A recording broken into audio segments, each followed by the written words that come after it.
Exercise है वो मैं आप लोगों को बताती हूँ, वो आप बुक में करेंगे। आशा है कि बुक आप लोगों को मिल गई होगी। तो ये बुक में आप लोगों को दिख रहा होगा कि ये रिक्त स्थान भरो है। ये जो है रिक्त स्थान भरो है, खाली जगह भरी है। तो मैं एक बार ये रीडिंग करके इसको आप लोगों को बताती हूँ। तो आप यहीं पर ही ये जो डैश है इसमें आपको लिखेंगे वर्ड जो भी आएगा। तो पहला है क, विचारों के आदान प्रदान के साधन को डैश कहते हैं। यहाँ क्या आएगा? भाषा। विचारों के आदान प्रदान को हम भाषा कहते हैं।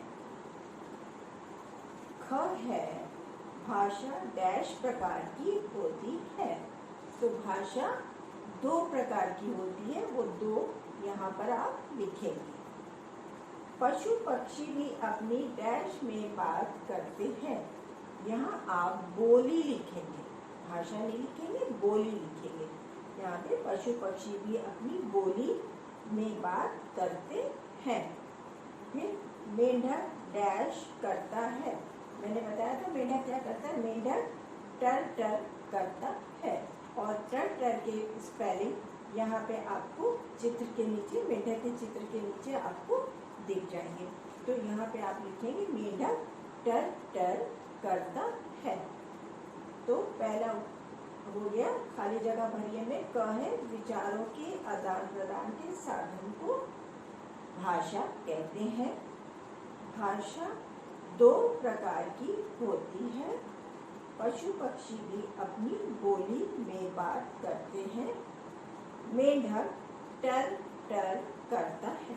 इसको इसी तरह से बुक में करेंगे। ये तीसरा है, चित्र देखकर लिखिए कि किस में लिखित भाषा और किस में मौखिक भाषा का प्रयोग हो रहा है। आप खाली जब यहाँ पे लिखेंगे, कहीं पे लिखित है कहीं पे मौखिक है, तो आप सिर्फ लिखित मौखिक नहीं लिखेंगे, पूरा लिखेंगे लिखित भाषा मौखिक भाषा, ऐसे आप लिखेंगे। अब पहले में बच्चा कुछ क्या दिख रहा है, बात करता दिख रहा है। तो यहाँ पे आप लिखेंगे मौखिक भाषा। यहाँ पे आ जाएगा मौखिक भाषा, भ का मुंह खुलेगा। यहाँ पे एक टीचर दिख रही है जो ब्लैक बोर्ड पे लिख रही है, वो क्या कहलाएंगे? ये लिखित भाषा। क्या कहलाएगी? आप यहाँ पे आप लिखेंगे लिखित भाषा। फोन पे ये बच्चा बात कर रहा है, फोन पे बात करता दिख रहा है यहाँ पे, तो ये क्या हो गई? मौखिक भाषा। यहाँ पे बच्चा लिखता दिख रहा है, तो यहाँ पर आप लिखेंगे लिखित भाषा। ये दो बात करते दिख रहे हैं आपस में, यहाँ आप लिखेंगे मौखिक भाषा। और यहाँ पे ये लिखता हुआ दिख रहा है बालक, यहाँ आप लिखेंगे लिखित भाषा। फिर से एक बार हम बोल रहे हैं, मौखिक भाषा, लिखित भाषा, मौखिक भाषा, लिखित भाषा, मौखिक भाषा, लिखित भाषा। यहाँ पे आप ये करेंगे और स्कूल की जो वेबसाइट है वहाँ पे आपको होमवर्क मिल जाएगा।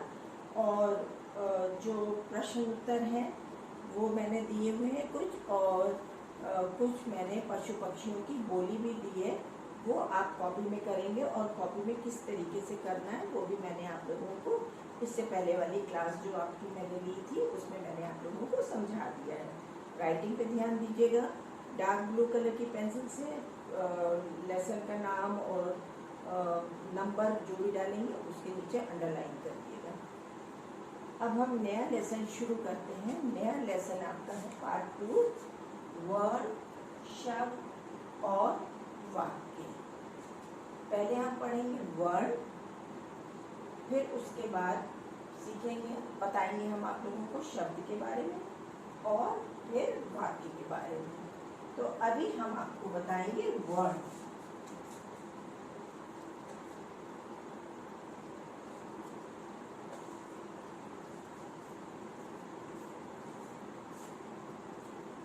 वर्ण क्या है? हमारे मुंह से ध्वनि निकलती है, हमारे मुंह से ध्वनि निकलती है। उन ध्वनियों के लिखे जाने वाले रूप को हम क्या कहते हैं? वर्ण या अक्षर कहते हैं। हमारे मुंह से ध्वनि निकलती है और उन ध्वनियों के लिखे जाने वाले को हम क्या कहते हैं? वर्ण या अक्षर कहते हैं। तो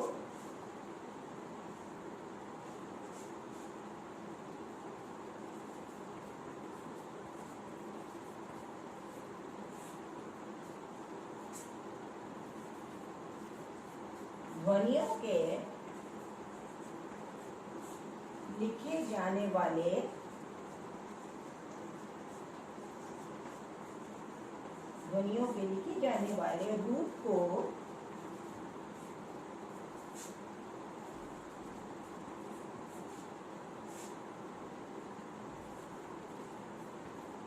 वर्ण या अक्षर कहते हैं।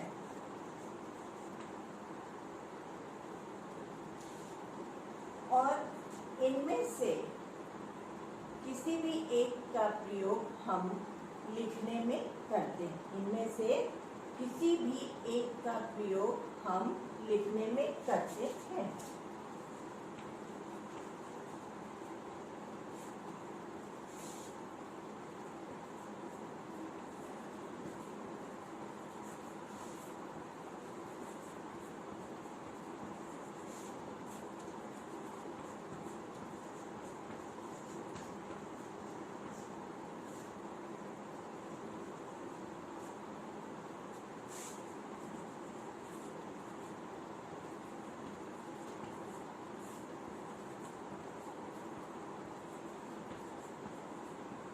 इनमें से किसी एक का भी प्रयोग हम लिखने में करते हैं।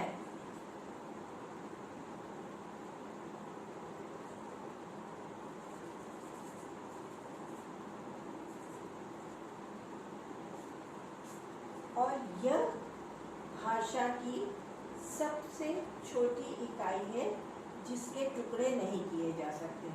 ये जो है भाषा की सबसे छोटी इकाई कहलाई जाती है और इसके टुकड़े नहीं किए जाते हैं। यह भाषा की सबसे छोटी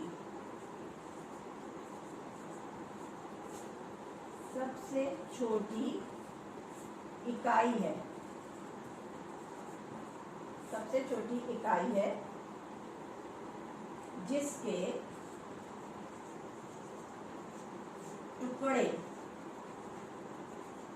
जिसके टुकड़े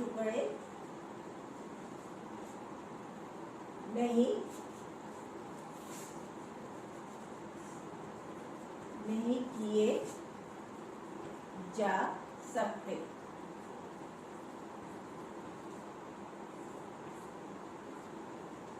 जिसके टुकड़े नहीं किए जा सकते। यह देखिए, यह भाषा की सबसे छोटी इकाई है जिसके टुकड़े नहीं किए जा सकते। मतलब यह से क्या मतलब है? वर्ण। यहाँ क्या है? यह से मतलब है वर्ण। भाषा की सबसे छोटी इकाई है, इसके टुकड़े नहीं किए जा सकते। हम बोलते हैं, हमारे मुख से ध्वनि निकलती है। ध्वनियों के लिखे जाने वाले रूप को वर्ण या अक्षर कहते हैं। इसमें से किसी एक का भी प्रयोग हम लिखने और पढ़ने में कर सकते हैं। किसी का भी प्रयोग हम लिखने और पढ़ने में कर सकते हैं। और यह भाषा की सबसे छोटी इकाई है, इसके टुकड़े नहीं किए जा सकते। समझ में आ रहा है आप लोगों को? जैसे कहने का तात्पर्य है कि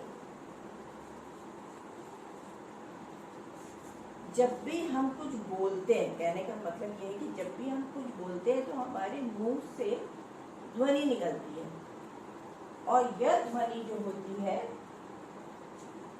टुकड़ों में होकर निकलती है। यह ध्वनि जो है ये टुकड़ों में होकर निकलती है और इन्हीं से शब्द बनता है, अक्षर बनता है। इनसे समझ में आ रहा है?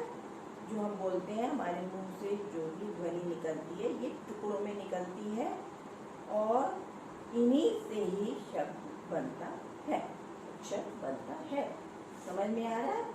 एक बार फिर से समझ लीजिए कि ध्वनि हमारे मुंह से ध्वनि निकलती है, जैसे आम, शरबत, खरगोश, ये क्या है? ये ध्वनि है।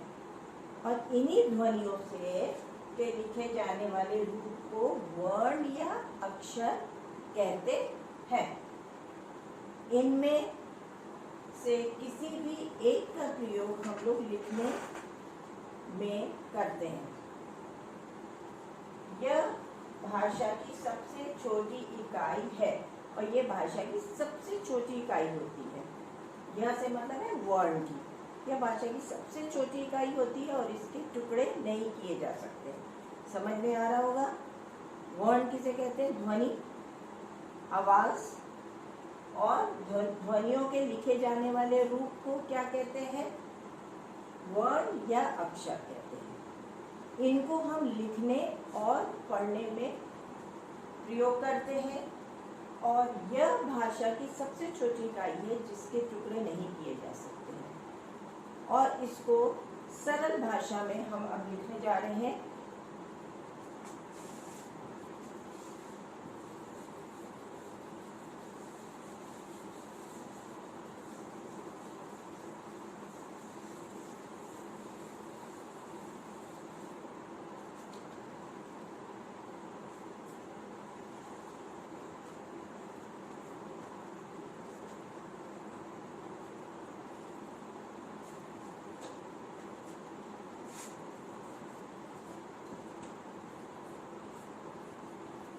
मुख से निकली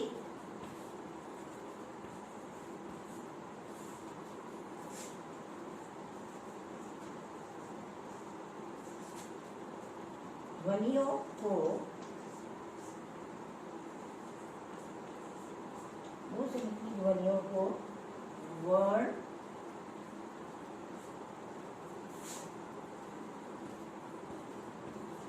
कहते हैं।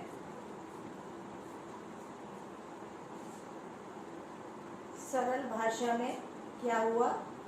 वर्ण सरल भाषा में, अभी आपको मैंने डिटेल में बताया, मुंह से जो ध्वनि हमारी निकलती है ध्वनियों से वर्ण या अक्षर बनता है और इनको हम लिखने और पढ़ने में प्रयोग करते हैं।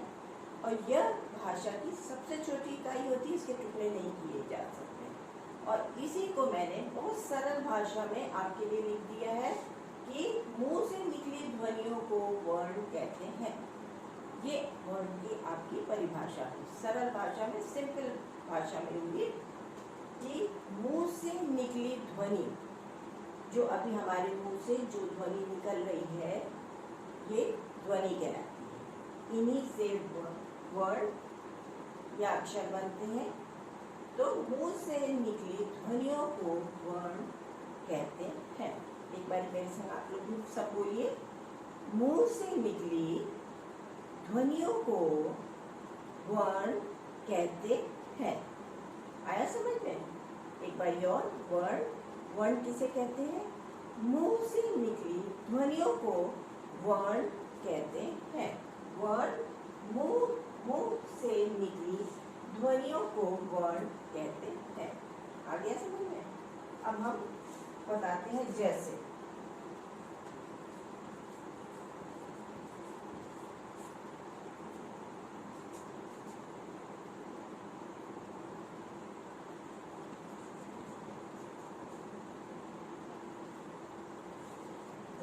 जैसे में हम यहाँ बताते हैं खाना शब्द की ध्वनि।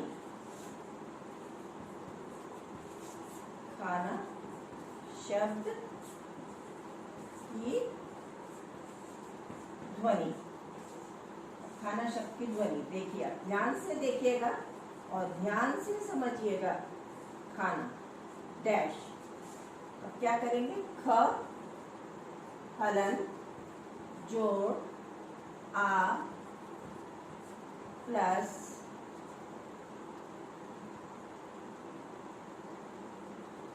न हलन प्लस आ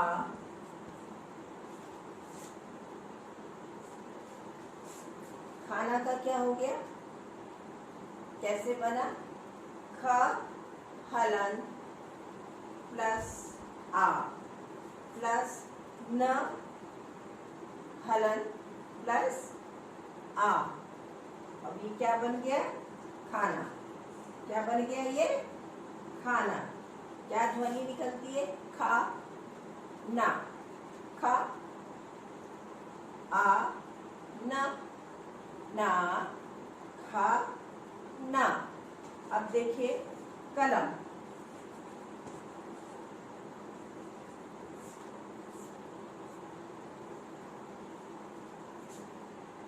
क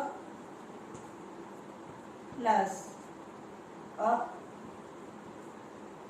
प्लस ल हलन प्लस अ प्लस म हलन प्लस अ। कलम। ये छोटी छोटी, ये जो ध्वनियों से जो छोटी छोटी इकाई है, इनको जोड़ के ये कलम बना है। जब भी हम अपने ध्वनि जो निकल रही है वो क्या निकल रही है, ये हलंत है क, ये देखिए इसको क, क हलन अ प्लस ल, ल हलन प्लस आ ल, म हलन प्लस अ म। क्या बना ये आपका कलम। ये बना खाना, ये बना कलम। ये जो हलंत होता है, ये जो होता है हलंत चिन्ह का मतलब होता है आधा व्यंजन। समझ में आ रहा, हलंत चिन्ह का मतलब, ये जो हलंत चिन्ह का मतलब होता है ये आधा व्यंजन। जब भी किसी व्यंजन के नीचे हलंत का चिन्ह नहीं लगा होता है तो इसका अर्थ हुआ कि यह पूर्ण व्यंजन है। आ गया समझ में। वर्ण, मुंह से निकली ध्वनियों को वर्ण कहते हैं। समझ में आया। जैसे खाना शब्द की ध्वनि बताई हमने और कलम शब्द की ध्वनि बताई है।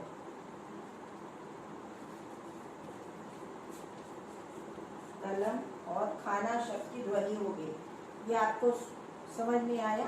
अब ये वर्ण के भेद होते हैं और उनको भी हम समझा रहे हैं कि वो क्या है।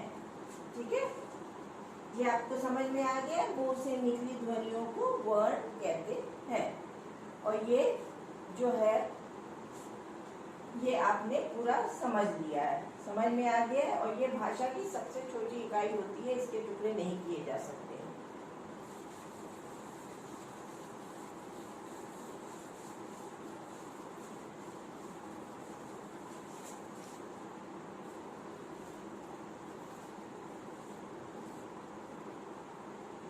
हिंदी भाषा में वर्ण के दो भेद होते हैं, स्वर और व्यंजन। अभी हम उनको बताएंगे।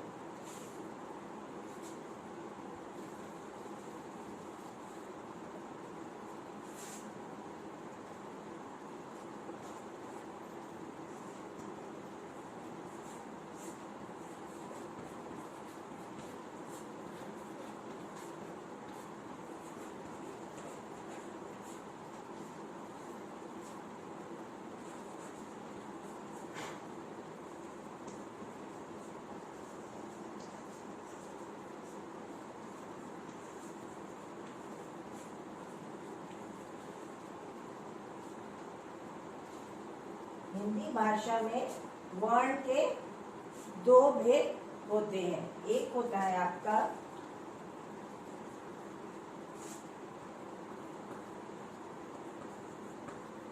स्वर और दूसरा है आपका व्यंजन।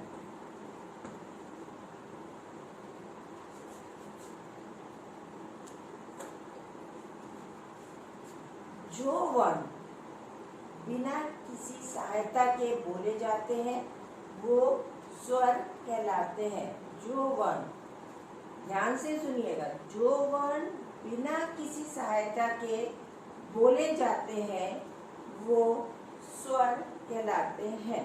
और वो कितने होते हैं? 11 होते हैं। अ से औ तक आ रहा है समझ में? वो क्या होते हैं? अ से औ तक होते हैं। जो भी वर्ण बिना किसी सहायता के बोले जाते हैं वो वर्ण अ से औ तक होते हैं।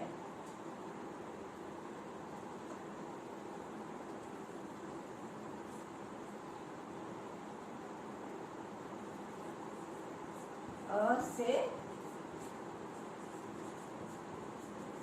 औ तक।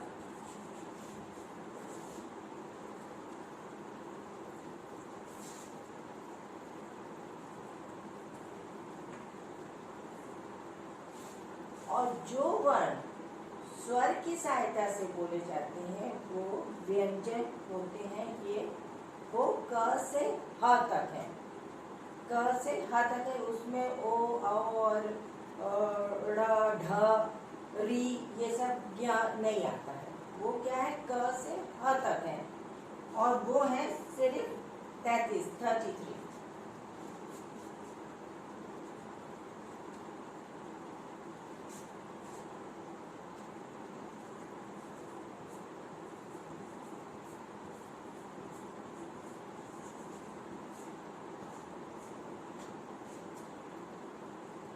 जो वर्ण बिना किसी सहायता के बोले जाते हैं वो स्वर कहलाते हैं। और जो वर्ण स्वर की सहायता से बोले जाते हैं वो व्यंजन कहलाते हैं। वो है क से ह तक। आगे समझ में? और कुछ और वर्ण हैं जो हिंदी वर्णों को भी हिंदी भाषा में उनका स्थान दिया गया है। कुछ वर्ण और हैं उनको हिंदी भाषा में स्थान दिया गया है। वो है आपके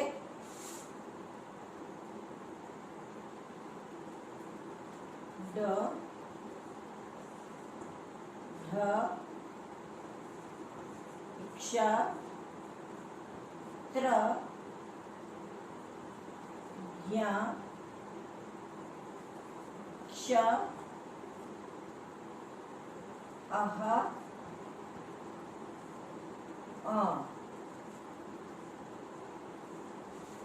आया स्वर में? ये स्वर है जो वर्ण बिना किसी सहायता के बोले जाते हैं। ये 11 होते हैं टोटल। ये 11 होते हैं। और ये जो है, जो वर्ण स्वर की सहायता से बोले जाते हैं वो व्यंजन कहलाते हैं। और ये बिना किसी सहायता के बोले जाते हैं स्वर। और ये जो है, ये वर्ण स्वर की सहायता से बोले जाते हैं। ये क से ह तक है। ठीक है? और कुछ और वर्ण हैं जिनको हिंदी में भाषा में स्थान दिया गया है। वो है ड, ढ, अक्ष, त्र, ज्ञ, अक्ष, आह, आया समझ में? अब इसके बाद हम आप लोगों को मात्रा समझाएंगे। और अ की कोई मात्रा नहीं होती है।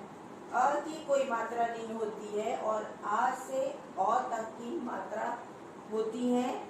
उनके बारे में नेक्स्ट सेशन में हम लोग समझेंगे। अभी आपने क्या समझा है कि वर्ण किसे कहते हैं? वर्ण के कितने भेद होते हैं? स्वर, व्यंजन। स्वर के बारे में, स्वर कितने? अ से औ तक 11 होते हैं। व्यंजन क से ह तक ये 33 होते हैं। और कुछ और वर्ण हैं जिनको हिंदी भाषा में स्थान दिया गया है। वो है ड, ढ, क्ष, त्र, ज्ञ, क्ष, आह, चंद्र बिंदु के बाद निकलती है। तो इतना आपने समझा है। नेक्स्ट टर्न फिर हम थोड़ा सा इसको रिवाइज करेंगे और फिर हम आप लोगों को मात्राओं के बारे में बताएंगे कि मात्रा जब इनमें लग जाती है तो शब्द कैसे बनता है।